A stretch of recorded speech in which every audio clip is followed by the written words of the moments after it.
Hello guys, good morning. Welcome back to the new vlog again. हा आहे हम्पीचा second day आणि आम्ही मस्त साड्या घालून रेडी झालो आहे. यू ऑल नो की हम्पीला हा ट्रेंड असतो साड्यांचा. सो मी, अक्षदा आणि मम्मीने असं एक कॉमन कॉटनच्या साड्याच वेअर केल्यात आणि ऑलमोस्ट इकडे सगळ्या फिमेल्सने वेअर केल्यात. ठरलं होतं आमचं तसं आणि इट्स हॅपी इन हम्पी.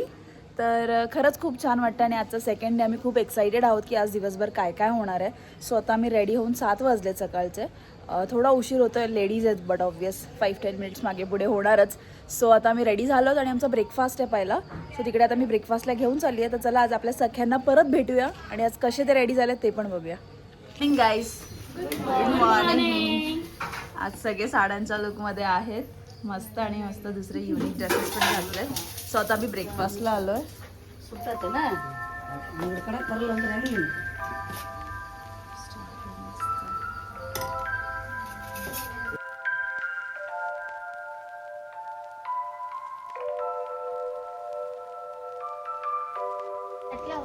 हम्पीमध्ये हे एक कॉमन आहे की खूप सगळ्यांच्या तुम्हाला दाराबाहेर ना अशा मस्त रांगोळ्या दिसतील काढलेल्या. इतकं ऑथेंटिक आहेत ह्या. खूप छान वाटतं. सकाळी उठून त्यांचे हे पहिले रिच्युअल्स आहे ते लोक करतात. इथे मला एक मोठी भेटली आहे फक्त व्हाईट आणि याला म्हणतात की तांदळाच्या पिठाने मोस्टली हे लोक काढतात. हे आत्ता मला नाही माहिती रांगोळी यूज केली की काय, पण खूप छान वाटतं बघा. एवढी बारीक डिझाईन आहे ना, आपण सुद्धा काढू शकत आणि छापा पण यूज करत नाही. ते लोक हाताने काढतात हे. आणि हे आमच्या बाजूच्या इथे काढले हे फ्लावर मस्त आहे ना. सो आम्ही निघालो आता सेकंड डे हम्पीच्या ट्रिपला. बघूया आजचा सेकंड डे कसा जातो. आता आम्ही इकडे सगळे जमलो होतो एका जागी आणि आमचे रिक्षावाले दादा वगैरे अण्णा ते पण सगळे होते आणि सगळ्यांनी इतके मस्त ड्रेसअप केले होते, छान इंडो वेस्टर्न साडीज. तर खूप छान वाटत होतं ते सगळे. आणि इकडे आम्हाला थोडीशी माहिती देणार होते कारण की आम्ही हम्पीतले अजून एक जे इंटरेस्टिंग अट्रॅक्शन पॉईंट आहे ते आहे कोरॅकल राईड. तर त्याच्याबद्दल माहिती देत होते आणि आम्हाला जायचं होतं तिथे. तर कोरॅकल राईडला जाणारा हा जो रस्ता होता एकदम सुंदर होता आणि सकाळी सकाळी आम्ही सगळे निघालो होतो आवरून लवकर 8 वाजता. सो वातावरण एकदम थंडगार होतं आणि छान वाटत होतं. तर तुम्ही हा ऑन द वेचा रस्ता बघू शकता. तिथे जी लेक होतं, तुंगभद्रा जी नदी होती, तर त्या नदीच्याच ठिकाणी हे कोरॅकल राईड होते आणि वातावरण इतकं छान होतं की तिथे उभं राहून सतत असं फोटोज काढावे, कॅप्चर करून शांत बघत राहावं असं वाटत होतं. आजूबाजूला असे छोटे छोटे स्टॉल्स सुद्धा होते जर तिथे स्टॅच्यूज घ्यायचे असतील तर.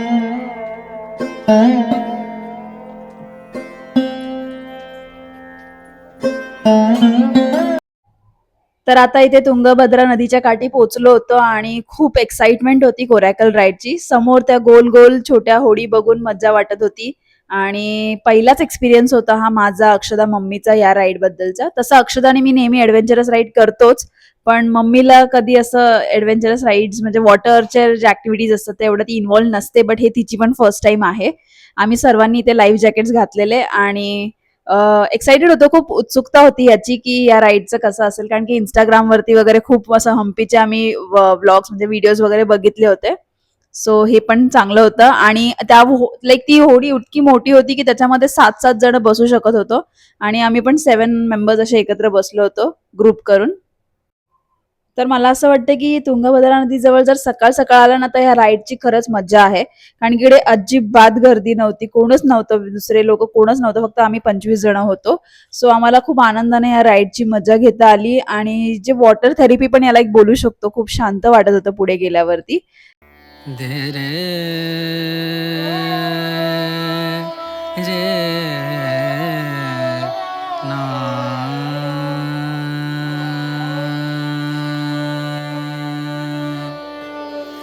रे ना आ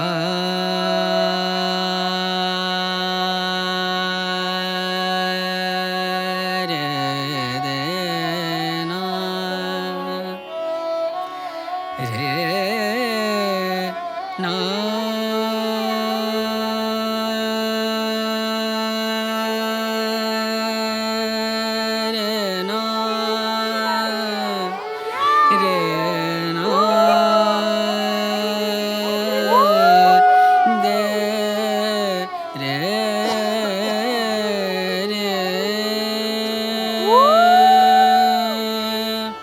रे रे ना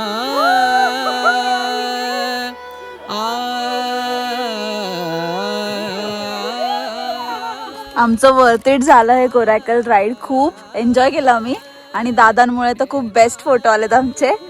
थँक्यू भैया. भैया एक बार देख लेना व्लॉग में. सब्सक्राइब तो अकाउंट येस. वातावरण खरं हो आता इला खूप बोलायला खूप फॉलोअर्स वाढणार आहेत माझे.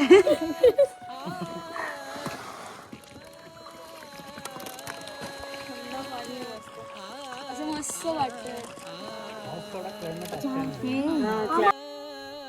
तर अशी ही झाली आमची खूप सुंदर राईड. खूप पीसफुल वाटलं आणि छान वाटलं खरंच. मी सगळ्यांना सजेस्ट करेल की जो कोणी हम्पीला येईल ना तर ही राईड अजिबात मिस नका करू आणि तुम्ही ही राईड खरंच ट्राय करा. आणि तुंगभद्रा नदीच्याच काठी एक छोटं मंदिर होतं. खूप छान होतं हे. राम लक्ष्मण सीता त्यांचं मंदिर होतं हे आणि तिथला परिसर एकदम छान होता आणि खूप ऊर्जा देणारा होता आजूबाजूचं. कारण की नदीकाठी असल्यामुळे थंडावा वगैरे होता मंदिराला आणि आम्हाला खूप दर्शन झालं. मेन हम्पीला यायचं माझं कारण होतं इथे हनुमानांच्या दर्शनासाठी. कारण की जसं की अंजनाद्री केव्ज हे हनुमानांचं जन्मभूमी आहे. तर मला तेच मेन मोटिव्ह होतं हम्पीसाठी फिरायला यायचं. तर कारण की त्याच्यासाठी मग त्यांचं दर्शन पण झालं असतं आणि याच ठिकाणी जिथे आम्ही राम लक्ष्मण मंदिराच्या तिथे आलो तिथेच एक यंत्रधारक हनुमान यंत्रधारक मंदिर सुद्धा होतं. हे तुम्ही जे बघताय तिथे ते एक्झॅक्ट अंजनाद्री केव्हच्या अपोजिट साईडला हे मंदिर होतं आणि इथे बोलतात की हे खूप पॉवरफुल मंदिर आहे इथलं 7व्या शतकामधलं. आणि इथलं म्हणजे मंदिरचे जे स्ट्रक्चर तर स्टार शेप मध्ये होतं. तर नक्कीच काहीतरी वेगळं असणार आहे. आणि हम्पी हे तर कर्नाटकामध्ये येतच. सो कर्नाटकाची गरमी सर्वांनाच माहित आहे. सकाळ सकाळ जर आम्ही निघालो तेव्हा थंडावा होता पण जसं जसं दिवस वर येत चाललेला तर गरमी वाढत चालली होती. आणि आमचं कोरॅकल राईड झाल्यानंतर इथे रिफ्रेशमेंटसाठी मस्त अरेंजमेंट केली होती नारळ पाण्याची. आणि तुम्ही साऊथ साईडला आलात आणि नारळ पाणी नाही पिलत तर काहीच शक्यच नाहीये त्याच्यासाठी. तर ह्यांनी अरेंजमेंट खूप छान केली होती नारळ पाण्याची आणि आम्ही सगळे इथे एन्जॉय करत होतो मलईवाला नारळ पाणी. खरंच खूप छान होतं.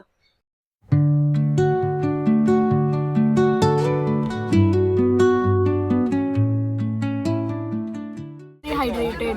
Drink your coconut water.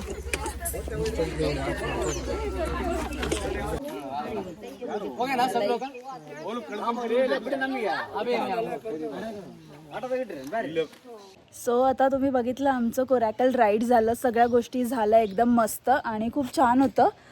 Me literally shock आहे इथलं हम्पीचं वॉशरूम बघून. कारण की मुंबईचे वॉशरूम जाऊन बघितले आणि हे अजिबात बघून वाटणार नाही की हे वॉशरूम्स आहेत इथे. आणि आम्हाला असं कळलं की प्रत्येक ठिकाणी अशाच प्रकारचे वॉशरूम आहेत आणि हे पब्लिक वॉशरूम आहेत गाईज. तर खरंच आपल्या इंडियामध्ये असं काहीतरी आहे अजून आणि हे मेंटेन्ड आहे. ह्याचं खूप छान वाटतं ही गोष्ट. मी तुम्हाला दाखवते परिसर. हे वॉशरूम्स आहेत. तुम्ही इमॅजिन करू शकता.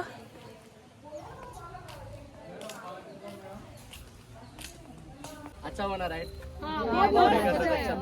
और नारियल पानी हाँ कलरों से बहुत ये किया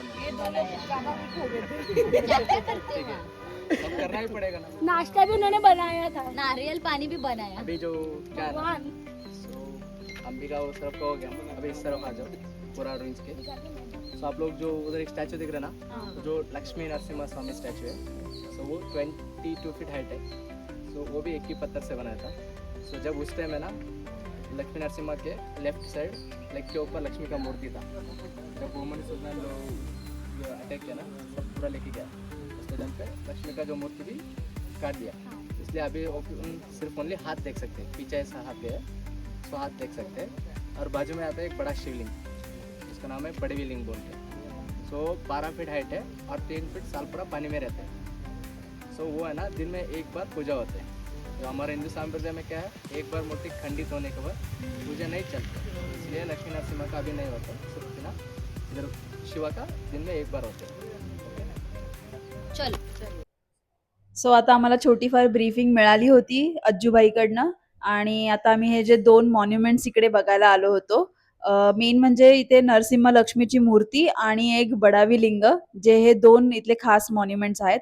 ऍडव्हेंचर्स राईड नंतर एक असा वेळ झाली होती आता मॉन्युमेंट्स बघण्याची.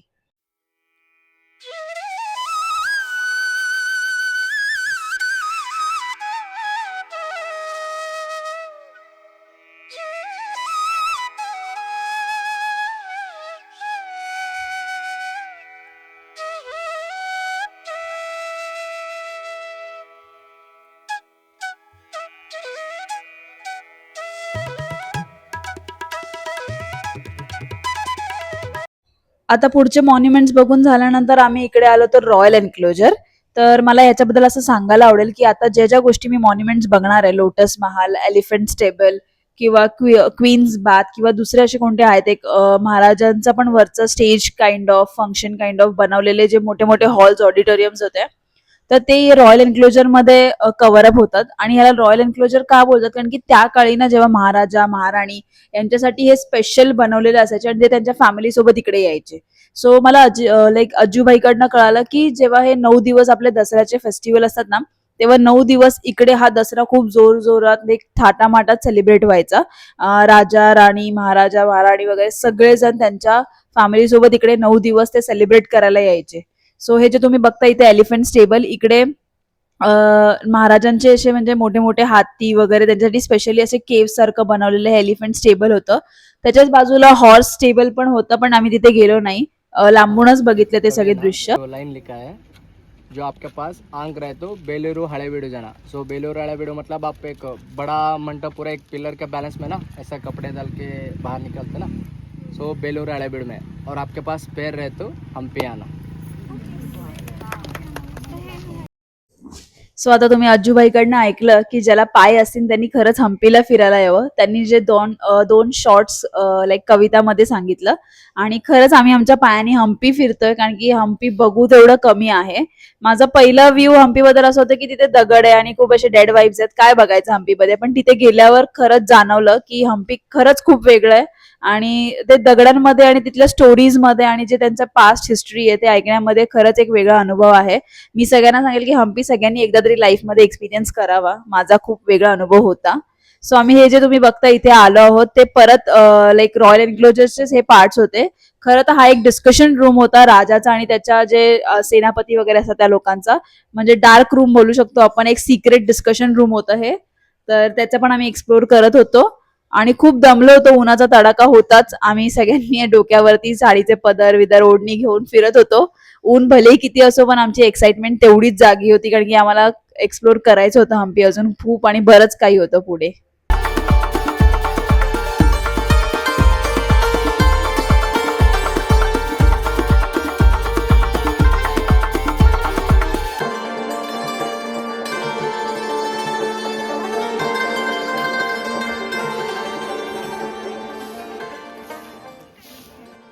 सो इतकं फिरल्यानंतर आता खूप भूक लागली होती. सो आम्ही आता एक लंच ब्रेक घेतला आहे. मस्त इकडे सगळे लंच एन्जॉय करतोय.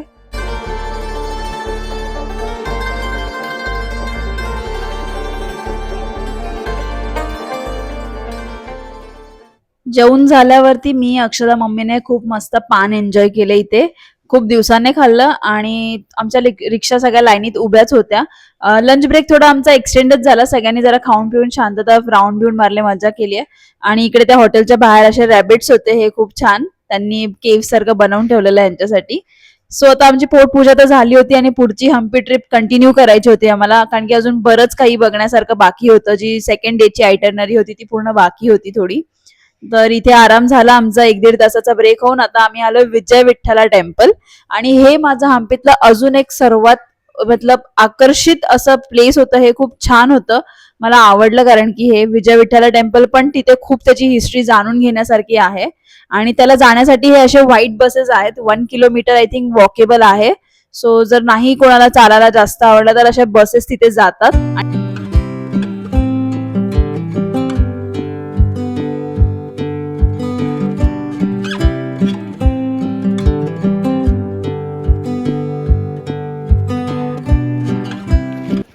राम नाम. विट्ठाला इज विष्णु का नाम है, इसलिए वी कॉल्ड विष्णु मंदिर. सो विष्णु मंदिर, 2 kings they built at 2 different times. First temple है ना मैडम 1436 में संगम वंश राज लोग है. Name of the king way called प्रौढ़ देवराया और देवराय 2. ही बिल्ड ओनली फॉर द गर्भगृह. देन बाद में 1513 में in Vijayanagara, one of the famous king, you heard about no Krishna Devaraya. So Krishna Devaraya was one of a Tuluva dynasty king. Just a Krishna Devaraya, he ruled only for the 20 years Rajbar karte madam. So Krishna Dev Rajbar karne samay mein we are called golden period. Can you see the middle, the bottom structure madam? Udhar se he expanded entire the temple. And one more thing, so what are built all the temple structure ना madam, ये पूरा वास्तु शास्त्र से चल रहे हैं, पहले से अभी तक ये पूरा वास्तु प्रकार से चल रहे हैं. Example you can observe this corner. This is the one we are called अग्निमूल्य, किचन और पाकशाला बोलते हैं. So पहले भक्त लोग और रॉयल फैमिली टेम्पल अंदर आने समय में they do साष्टांग प्रणाम, then उधर जाके they prepare the food, then बाद में भगवान को प्रसाद दे रहे हैं ना मैडम, नैवेद्य. So इधर एक ही छोटी प्लेटफॉर्म है, I'll show you after. they kept the नैवेद्य उधर. Then right side एक बड़ा मंडप दिख रहा है madam, this is the one the ईशान्य कॉर्नर में भजन मंडप. So विजयनगर साम्राज्य one of the famous person, he was a writer, he name called Purandara Das. He's a भक्त of विठल है. इधर आके they do the भजन on that मंडप, that's why they called भजन मंडप है. And left side देखो madam, that's the one Kalyan Mandap बोलते हैं madam. Kalyan is like a wedding hall है, स्पेशली वेडिंग फॉर द भगवान को कल्याण से चल रहा है madam, not for the royal family, only for the भगवान को कल्याण से चल रहा है, उसलिए record Kalyana Mantapa. But in the temple में one of the main important and interesting structure middle देखो मैडम, मिडिल छोटी छोटी पिलर्स है ना, ज्यादा पिलर्स, बड़ा स्ट्रक्चर देख रहे हैं madam, that's one of interesting name of the structure we are called Sangeet Mantapa. You heard ना, म्यूजिकल मंटपा और आवाज का पिलर्स है ना, वही है madam. There are 56 musical pillars are there. Raja Krishnadevaraya structure बनाया ना, memory for our wife, because she was one of a famous dancer है, उसलिए we are called hall him Natya Mantapa बोलते हैं madam. Then in front of the नाट्य मंटपा दिस is one beautiful पत्थर का रथ, what you सा ना ऑन द 50 रुपए नोट में. So this is one the symbol of a Hampi. ऐसा स्टोन चैरिट और इंडिया में 3 जगह में आप दे सकते हैं madam. First one is the biggest in Odisha, Konark बोलते हैं ना, सन टेम्पल, उधर एक दगड़ है, this two 24 wheels are there. And second in Tamil Nadu में महाबलीपुरम, उधर 6 व्हील्स है. Then in Hampi Vijaya Vitthala this 4 wheel है मैडम. ये रथ है ना, इट्स नेवर मूवेबल, ये जस्ट शो पीस है मैडम. दे मेड 4 व्हील्स दिख रहे हैं मैडम. पहले the back wheel, the wheel only they used to rotate there, पहले wheel only they used to rotate करते मैडम आदमी लोग. So when the people are used to rotate the wheel, so सब लोग फील करते chariot it's moving, only feel है, but रथ movable नहीं है madam. Department they kept the cement there, now we can't rotate, wheel पूरा fix किया madam. And ये रथ है ना, इट्स नॉट मेड ऑफ एक शिला, एक दगड़ नहीं है madam, it's made of a 24 piece of stone and this to the 7 layers. This to interlock system में लॉक करके दिस रथ बनाए मैडम इधर.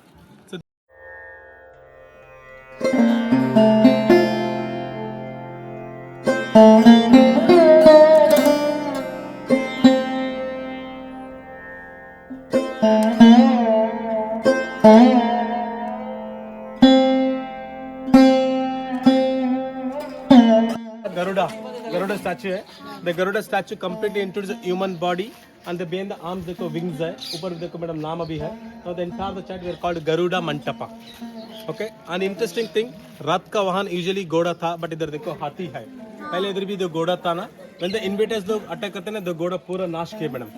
But government they excavated different places, they find it to elephants for photography को department इधर रखा है madam. But original इधर भी घोड़ा. I'll show you the घोड़ा का piece. And nowadays what all women's you decorate with your eye ना, eyelash, काजल, नए फैशन है, पहले था. Example you can see there. But I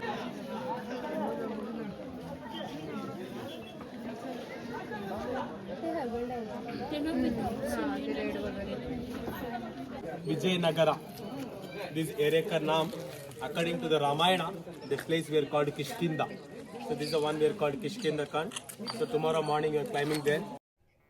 तर आता हे आपल्याला किष्किंधा नगरीच्या बद्दल, विजय विठ्ठल टेम्पल बद्दल आपल्याला माहिती मिळालीच आहे. आणि असं बरंच खूप बाकी आहे एक्सप्लोर करणं. विजय विठ्ठल टेम्पल मध्ये खूप रहस्यमय गोष्टी आहेत ज्या मी तुम्हाला सांगितल्या, की हम्पीमध्ये मला अजून एक ही गोष्ट खूप आवडली आहे आणि याच्यात जाणून घेण्याबद्दल, याच्या हिस्ट्री बद्दल आणि खूप छान वाटतंय. सो मला सांगायला आवडेल की व्हिडिओ अजून खूप बाकी आहे पुढचा, पण आपण ह्याचा सेकंड पार्ट मध्ये कंटिन्यू करूया, कारण की लॉंग व्हिडिओ होऊन जाईल. त्याच्यासाठी मी सेकंड पार्ट कंटिन्यू करते. आणि हम्पीची जी सगळ्या प्रत्येक गोष्टी मी तुमच्यापर्यंत पोहोचवण्याचा प्रयत्न करते. जे जे मला आवडले, जे जे माझ्या मनाला वाटले ते मी तुमच्यापर्यंत पोहोचवण्याचा प्रयत्न करते. सो आपल्या व्हिडिओजना एडिटिंग करायला, व्हॉइस ओव्हर द्यायला आणि गोष्टी एकदम क्लिअर व्ह्यू जो आहे जे आहेत ऍक्च्युली त्या व्हिडिओ तुमच्यापर्यंत पोहोचवायला थोडा उशीर होतोय. सो मला इतकंच सांगायला आवडेल की तुम्ही प्लीज कनेक्टेड राहा. हम्पीचा पूर्ण सफर मी कव्हर केलाय माझ्या पद्धतीने, माझ्या जेवढं जमेल तेवढं तुम्हाला दाखवण्यासाठी. सो पुढच्या व्लॉगसाठी स्टे ट्यून आणि प्लीज कंटिन्यू बघत राहा. लाईक, शेअर आणि सबस्क्राईब करा. आणि खूप अजून हम्पी आपल्याला एकत्र एक्सप्लोर करायचंय. तर भेटूया आपल्या पुढच्या व्लॉगमध्ये.